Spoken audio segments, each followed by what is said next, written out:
자, 이노의 사진 이야기 시작하겠습니다. 오늘은 파노라마 그 사진에 대해서 만드는 법을 알려드릴 텐데요. 이 사진은 제가 2년 전인가요? 그 백두산 중국 쪽으로 해서 서파 쪽, 그 서쪽이죠. 서쪽으로 올라가서 찍은 사진인데, 그 파노라마 사진을 찍으려고 하는데 이게 제가 그때 장비가 너무 다 가지고 올라가기 힘들어가지고 2470 하나만 달랑 들고 이제 올라갔는데요. 그 전망대에서 천지를 바라보는 이 폭이 굉장히 넓어요. 제가 이 백두산만 찍는 게 아니라 그때 여러 동행하시는 분들 계셔가지고 그분들 인물 촬영이라든가 기념 촬영도 같이 이제 겸해서 해야 되기 때문에 2470 렌즈만 가지고 이제 올라갔습니다. 그래서 사진을 찍어봤는데 천지가 이게 워낙에 넓다 보니까 한눈에 안 들어오더라고요. 그래서 방법은 잘라 찍자. 그 방법밖에 없더라고요. 잘라 찍어서 나중에 이어보자라고 이제 생각을 했는데, 포토샵에 이제 포토머치라는 그 기능이 있습니다. 그 기능만 있다라는 것만 알게 되면 이거 나중에 이어붙이면 돼 라고 생각하시면 편하게 파노라마 사진을 만들 수가 있죠. 그 기능을 잘 활용하시면 어떤 그 넓은 시야가 확 트이는 그런 어떤 공간에 가셔가지고 굳이 그 파노라마용 전용 카메라가 아니더라도 파노라마 풍경을 만들 수가 있습니다.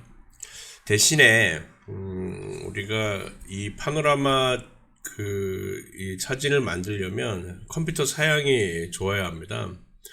보통 일반적으로 이제 처음에 포토샵을 배우시는 분들 그리고 사진을 하시는 분들이 결국은 이제 디지털 사진을 컴퓨터에서 어느 정도 작업을 해서 그 다음에 이제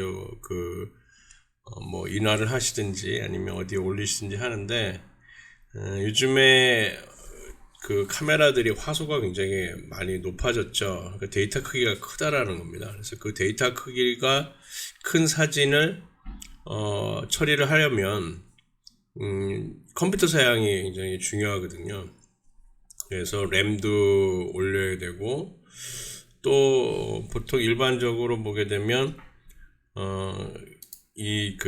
바탕화면을 한번 보시게 되면, 바탕화면에 저는 좀 몇 가지만 특별히 쓰는 프로그램하고 급한 이제 파일들 정도만 여기다 이제 올려놓고는 하는데, 바탕화면에 굉장히 많은 데이터를 깔아놓고 여기다 그냥 바탕화면에 저장해 놓으시는 분들이 많이 계세요. 그러면 이 바탕화면은 컴퓨터에 보게 되면 이 로컬 디스크 C라는 부분의 용량이 많이 차지하거든요. 그래서 컴퓨터 좀 봐달라서 가게 되면 로컬 디스크 C는 꽉 차 있고, 그 다음에 이렇게 섹터를 나눠서 볼륨 D를 만들어 놓으셨는데, D는 굉장히 널널합니다.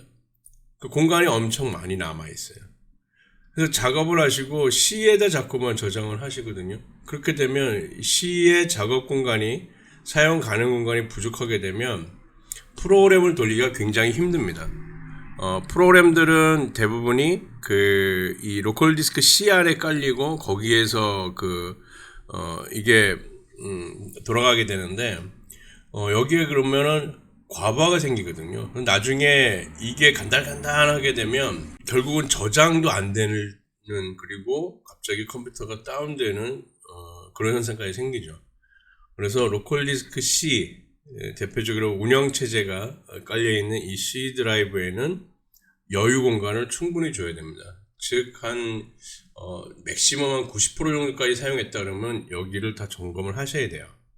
로컬 디스크 C를. 그리고 웬만한 바탕화면에 있는 데이터들은 이 볼륨을 D 드라이브 쪽에다가 폴더를 만드셔가지고 거기다가 다 저장을 해 놓으시는 게 가장 좋습니다. 저는 작업하는 양이 많아서 외장 하드도 많이 들어가 있죠. 2테라, 4테라 이렇게 몇 개씩 들어가 있는데, 이렇게 해서 저는 다 나눠서 사용을 합니다.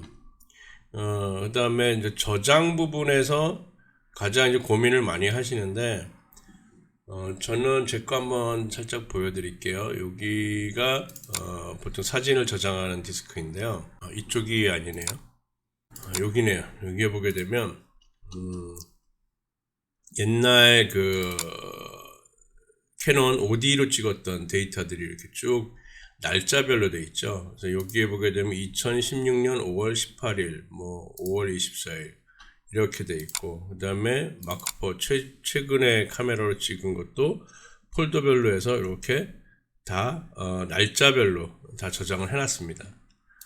그 다음에 뭐 소니 카메라로 찍은 것도 마찬가지로 이렇게 날짜별로 다 저장을 해놨어요. 그래서 어느쯤에 찍었던 사진을 찾고 싶다 그러면 해당 그 날짜 쪽을 찾아가지고, 또 이게 저장하면 카메라에서 그 데이터, 사진 데이터가 이제 번호 순으로 이렇게 쭉 찍히거든요. 그래서 대략적으로 그 최종적인 파일의 번호만 보면 어디쯤에서 찾아야 되는지를 좀 알 수가 있습니다.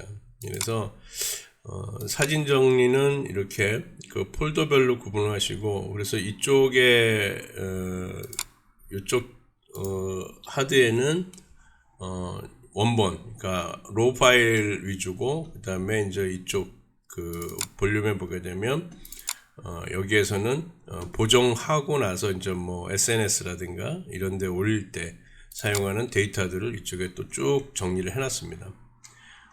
이거는 JPG 파일이고, 또다시 보게 되면 이거 볼까요? 여기에 보면 다 TIFF 파일, 그러니까 보정한 후, 그래서 16비트의 데이터들을 모아놨고, 나중에 전시를 할 때는 여기에 있는 데이터들을 가지고 보정을 해서 최종적으로 JPG 파일로 만들어서 뭐 인화를 한다든가 하고, 이것을 이제 SNS에 올릴 때는 작게 파일을 축소시켜서 이렇게 해서 저장을 해 놓는 거죠. 그래서 여기에 있는 사진들을 SNS에 올리곤 하고 있습니다. 그래서 이 컴퓨터의 하드디스크 관리를 좀 잘 해 주셔야 돼요. 그래서 로컬 디스크 C에는 충분한 여유 공간을 좀 확보하시면서 작업을 하셔야 많은 도움이 됩니다. 그래서 여기에는 항상 여유가 한 70% 이상 사용하지 않을 정도로 이렇게 항상 남겨놓으시고 사용하시면 원활하게 쓰실 수가 있습니다. 자, 그래서 이제 다시 파노라마 쪽으로 넘어오면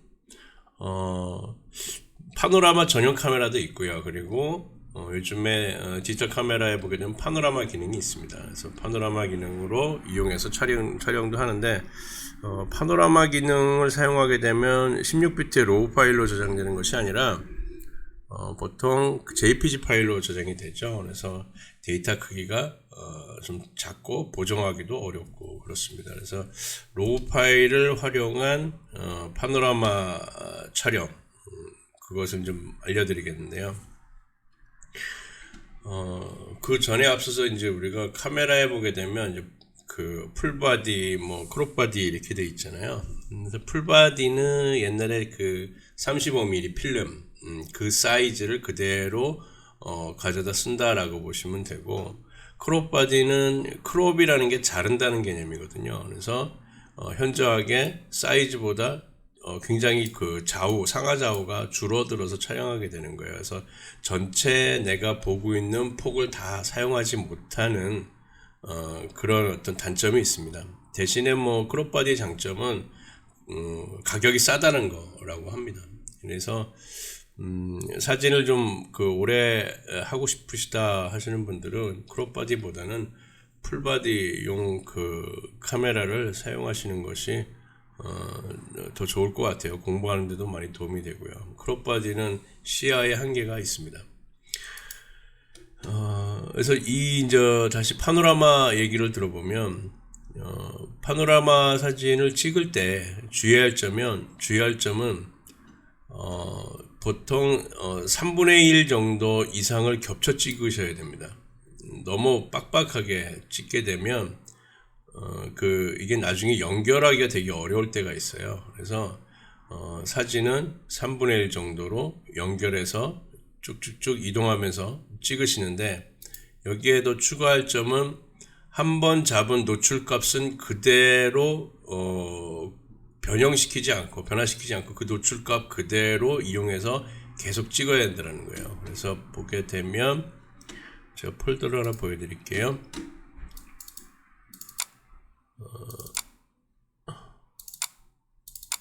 여기에 보게 되면 좀 크게 볼까요?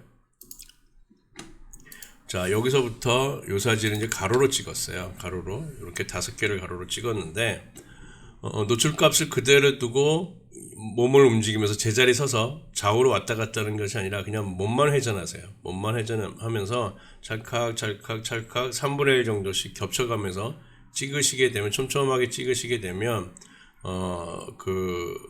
나중에 이을 때 원활하게 좀 이어진다라고 하는 겁니다.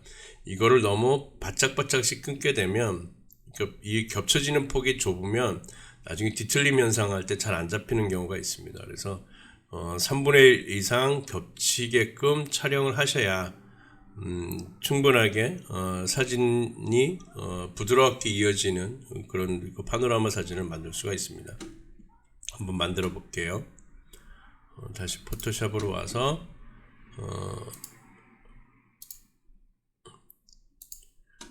포토샵으로 오게 되면 파일을 그대로 다 저장한 상태에서, 그러니까 이게 파노라마는 로우 파일은 안 되고요. TIFF 파일로 다 로우 파일을 열어서 TIFF나 JPG로 다 그대로 저장합니다. 여기에서 뭐 보정을 하고 하시면 안 되고요.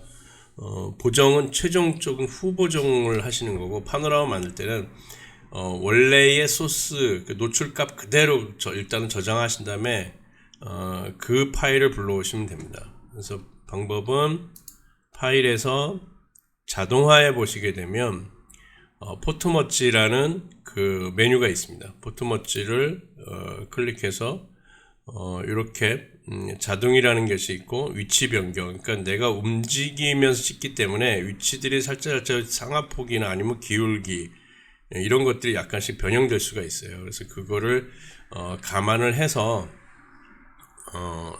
이 선택을 해주는 그러니까 선택하셔서 이용하시면 되는데, 자동은 렌즈의 굴곡 현상까지 그대로 적용하는데, 위치 변경은 그것을 좀 감소시키는 것 같아요. 그래서 두 가지를 한번 해보겠습니다.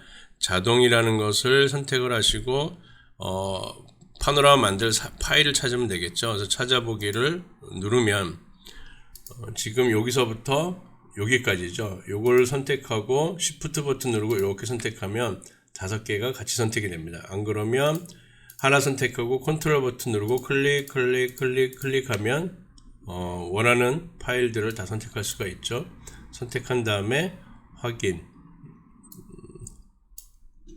요 5개를 선택한 다음에 확인 누르시면 여기에 5개의 리스트가 이렇게 들어옵니다. 그 다음에 확인 누르시면 됩니다. 자, 이 작업은 굉장히 많이 시간이 걸립니다. 왜냐하면 이제 데이터를 원래 원소스 자체의 데이터도 크지만 그거를 이제 후처리를 하는 거기 때문에 좀 시간이 많이 걸리는데, 좀 기다려 보시면 자기가 알아서 다 이어주는 과정을 감상하실 수가 있습니다.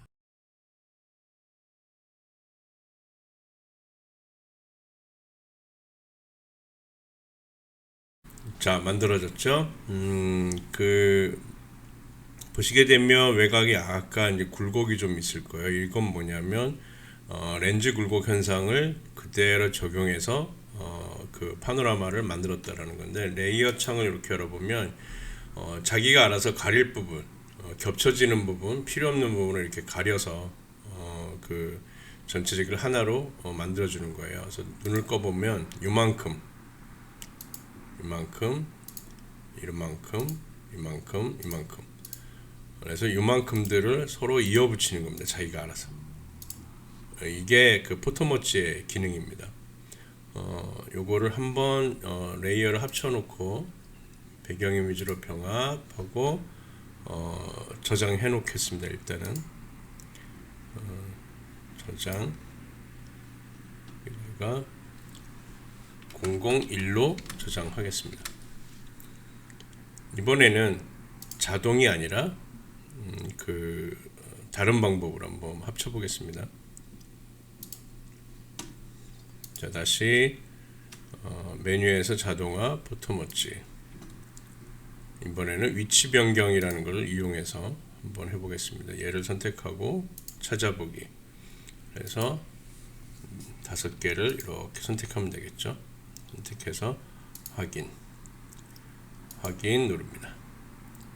그러면 또 알아서 진행을 합니다. 자, 완료가 됐죠. 자, 이번에도 합쳐서 배경 이미지로 병합, 그 다음에 저장, 이번에는 002로 일단 저장해 놓고요. 두 개를 비교해 보겠습니다. 하나 더 열을게요. 열기에서 001, 두 개를 이렇게 나란히 한번 보겠습니다. 좀 줄여 보겠습니다.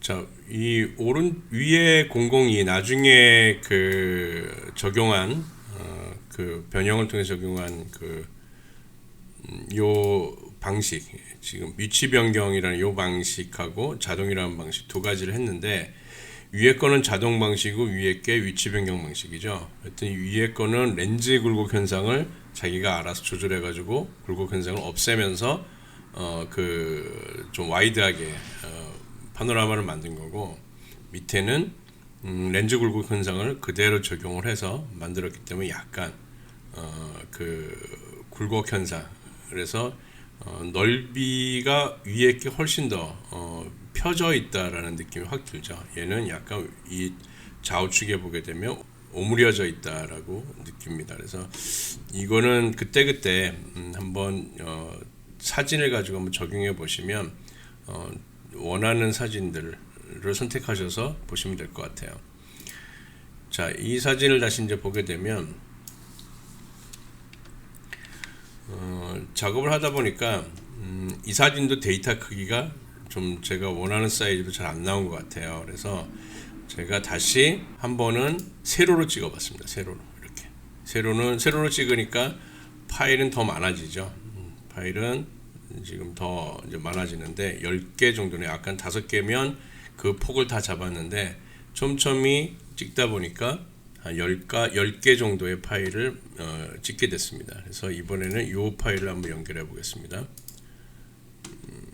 자, 포토머치 자동화해서 포토머치를 선택하고, 자, 위치 변경, 저는 이 방식이 더 나은 것 같아요. 그래서 찾아보기, 세로로 된 거 이 녀석을 선택하면서 Shift 키 누르고 끝까지 이렇게 선택하면 순서대로 다 선택이 됐죠.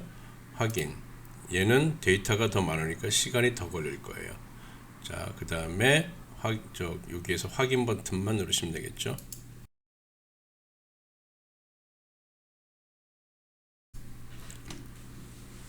자, 다 됐죠. 이 상태에서 레이어를 열어보면 네, 이렇게 촘촘하게 해서 이었습니다. 그랬더니 아까 가로로 찍은 사진은 위아래 폭이 좀 좁았는데 세로로 찍으니까 더 위아래 폭이 넓어지면서 조금 더 시원하지 않나라는 생각이 듭니다. 그 다음에 이렇게 이제 그 상단의 빈 공간과 하단의 빈 여백 같은 경우는 서로 이제 왔다 갔다 하면서 이게 이제 모자른 부분입니다.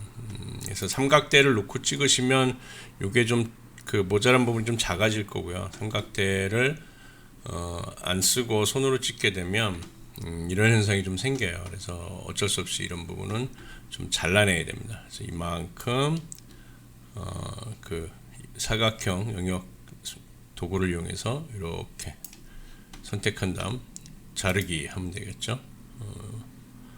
이미지에서 자르기.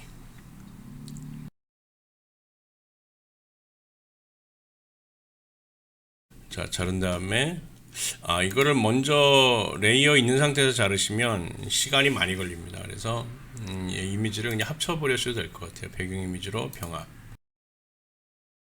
그 다음에 상단에 아까 빈 여백이 지금 흰 배경으로 됐죠. 그래서 영역을 해제하고요. 일단은 그 다음에 도장 툴을 이용해서 도장 사이즈를 좀 키우고요. 빈 여백, 왜냐하면 이렇게 보게 되면 이렇게 라인이 생겨요. 그래서 그런 부분을 없애주기 위해서 도장 툴을 이용해서 이렇게 한번 문질러 줍니다. 복사해 주는 거죠, 밑에 이미지를. 자, 이 정도면 될 것 같아요. 자, 사이즈를 한번 볼까요? 사이즈는 이미지 사이즈에서 이미지 크기 보고 하게 되면 이거를 한번 밀리미터, 센티미터로 볼까요? 그러면 거의 가로 폭이 1m 정도로 인쇄를 해도 엄청 깨끗한 A1 사이즈로 인쇄를 해도 엄청 그 선명한 사진이 되겠죠. 이거는 가로 한 10m 정도로 그 인화를 해도 그렇게 많이 깨지지 않는 그런 대형 사이즈로도 활용 가능한 그런 사진이 되겠습니다. 자, 이제 보정을 할 텐데요. 보정은 지금 이게 맑은 날 이 천지를 보기가 되게 어렵다 그래요. 그래서 뭐 그 중국에 있는 뭐 그 주석도 이 천지를 평생 못 봤다 그러더라고요. 헬기장까지 만들었는데 그래도 못 봤다 그래요. 그래서 제가 갔을 때 다행히도 그나마 좀 맑은 날씨를 만나서 좀 다행인데요. 그래 좀 흐리죠. 그래서 이런 부분을 좀 후보정을 통해서 한번 처리해 보겠습니다. 먼저 우리가 잘 쓰는 필터에서 카메라로를 한번 열어보겠습니다. 자, 카메라로에서 안개 현상 제거를 먼저 하면 되겠죠. 그래서 안개 현상 제거하기 위해서 오른쪽으로 쭉 원하는 그런 시원함감, 선명도가 좀 생길 때까지 좀 올려주고, 그 다음에 밝은 영역을 조금 낮출게요. 어둡게 살짝 낮추고, 그 다음에 커브 곡선에서 조금 밝게. 이 안개 현상 제거를 하게 되면 이게 좀 진하게 올라오기 때문에 조금 어둡다라고 느낄 경우가 있어요. 그래서 곡선에서 살짝 올려줘야 좀 화창한 느낌을 얻어낼 수가 있습니다. 다시 기본으로 와서 채도만 조금 더 올려보도록 하겠습니다. 채도 올려주고, 이 정도. 그러면 어느 정도 틀이 잡힌 것 같아요. 그래서 확인 누르면 이 정도로 해서 마무리 지면 될 것 같고, 더 선명도를 더 추가한다 그러면 필터에서 지난번에 언샷 마스크 뭐 한 이 정도 주면 되겠죠. 240 정도 확인. 데이터가 크기 때문에 모든 그 명령들이 조금 시간이 걸리는 것 같아요. 그래서 컴퓨터 사양이 좀 좋아야 대용량의 그런 사진을 보정할 수 있다 하는 겁니다. 자, 이 정도면 깨끗하고 화창한 날씨에 천지 사진을 만들 수가 있겠죠. 오늘은 파노라마에 대한 얘기인데요. 먼저 촬영을 할 때 기본적으로 노출을 한번 만들어 놨으면 노출을 고정시켜 놓고 쭉 찍어야 된다라는 게 기본이고요. 노출은 뭐 좌측을 찍었을 때, 가운데를 찍었을 때 그 노출 값이 바뀌면 안 됩니다. 왜냐하면 이런 부분들이 얼룩이 생기게 돼요. 그래서 그런 것들은 보완하기 위해서 노출 값은 변형하지 않고 찍고, 또 주의할 점은 최대한 한 3분의 1 이상 겹치기 방식으로 촬영을 하라라고 말씀드릴 거고요. 그 다음에 또 한 가지는 너무 이게 좌우로 왔다 갔다 하지 마시고요. 제자리에서 그냥 회전하면서 찍으시면 돼요.